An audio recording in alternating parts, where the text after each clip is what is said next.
गुरु जम्बेश्वर भगवान की जय। श्री विष्णु भगवान की जय। सभी सज्जनों को राम राम। आइए आगे पाठ शुरू करते हैं। शब्द की व्याख्या जानते हैं जो कल पढ़ा था। ओम काय रे मूर्खाते जन्म गुमायो भूमि भारी ले बारू। श्री गुरु जम्बेश्वर भगवान ने देवी देवता के सकामी भगत जाट से कहा कि अरे मूर्ख जाट, तुमने परमानंद स्वरूप परमात्मा का भजन न कर अपना अमूल्य जीवन व्यर्थ खो दिया।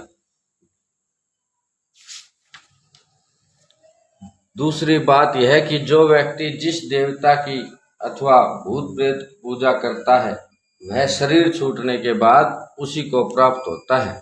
परमात्मा का जप व ध्यान करने वाला व्यक्ति शरीर छूटने पर परमात्मा को प्राप्त होता है। आगे श्री जम्बेश्वर भगवान ने जाट से कहा कि तुमने शास्त्र विहित यज्ञ दान आदि नहीं किया, अतः पृथ्वी को भार से कष्ट ही दिया।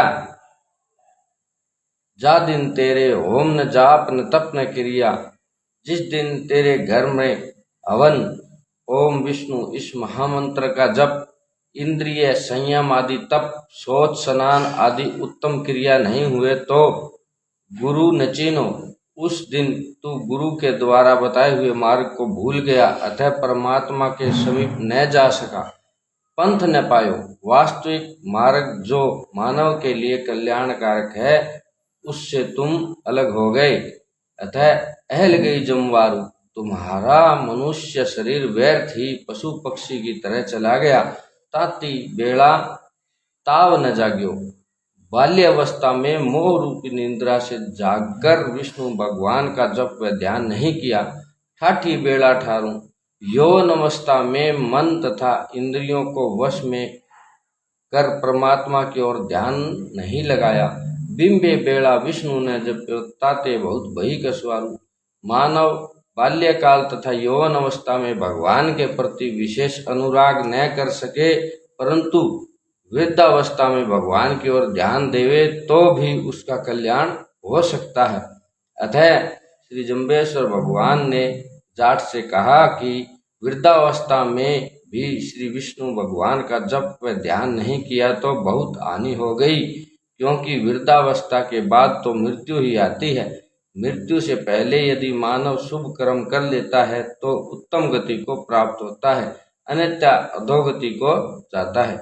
खरी न खाटी देह बिनाठी, मनुष्य शरीर पाकर सच्चे कार्य नहीं किए और खोटे कर्म करते करते शरीर को पूरा कर दिया। यह शरीर नित्य नहीं है, बदलता रहता है तथा इसका नाश हो जाता है। अतः कह सकते हैं कि यह शरीर अनित्य है। फिर न पौना पारू, 5 भूतों का बना हुआ यह शरीर परिवर्तनशील तथा नाशवान है, क्योंकि जल वायु आदि 5 तत्व भी स्थिर नहीं रहते। अतः उनसे बना हुआ शरीर कैसे स्थिर हो सकता है। अहनिश आव घटनते जावे, तेरा श्वास सभी कसवारू। दिन रात तुम्हारी आयु घटती जा रही है तथा विष्णु भगवान के भजन के बिना तुम्हारे श्वास व्यर्थ जा रहे हैं। जा जन मंत्र विष्णु न जप्यो, तय नर कुबरन कालू। अब आगे श्री जम्बेश्वर भगवान उस मनुष्य की संक्षेप से दुर्गति को बता रहे हैं जो विष्णु भगवान का जप व ध्यान नहीं करते। भगवान के जप के बिना क्रिया कर्म रहित जाति के घर जन्म होता है, अथवा गुरु शिक्षा से रहित दरिद्र शिवर आदि के घर जन्म होता है, अथवा कंधे पर भार रूपी दुख को सहन करता है, अथवा बहुत झिमर झिमर आहार करने वाली योनि में जन्म होता है, अथवा उस पुरुष के खून में विकार हो जाता है, कुष्ठ रोग हो जाता है, अथवा गाय भेड़ बकरी सुअर आदि पशुओं की योनि में जन्म ग्रहण करता है, अथवा ओंडों के घर गधे की योनि में जन्म ग्रहण करता है।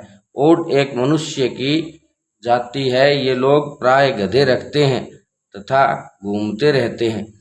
ओडों के यहाँ जन्म ग्रहण करने पर नित्य प्रति बोझा उठाना पड़ता है, अथवा वह सफेद डोड की योनि में जन्म लेता है। सफेद ढोढ़ प्राय मौन भाव से रहते हैं तथा सूर्य उदय होने से पूर्व विष्टा और मरे हुए पशुओं की हड्डियों पर बैठते हैं, अथवा यह भी कह सकते हैं कि वह संसार सागर से पार नहीं हो सकता, अथवा वह घोर अंधेरे नरक में पड़ता है, अथवा व्यक्ति अनेक प्रकार के दुखों का भार उठाता है। जो व्यक्ति भगवान विष्णु का जप व ध्यान आदि नहीं करता, ताते तंत्र ने मंत्र ने जड़ी ने बूटी, उसको नरक अथवा अधोगति से बचाने के लिए न कोई तंत्र और न कोई मंत्र है, न कोई जड़ी बूटी है।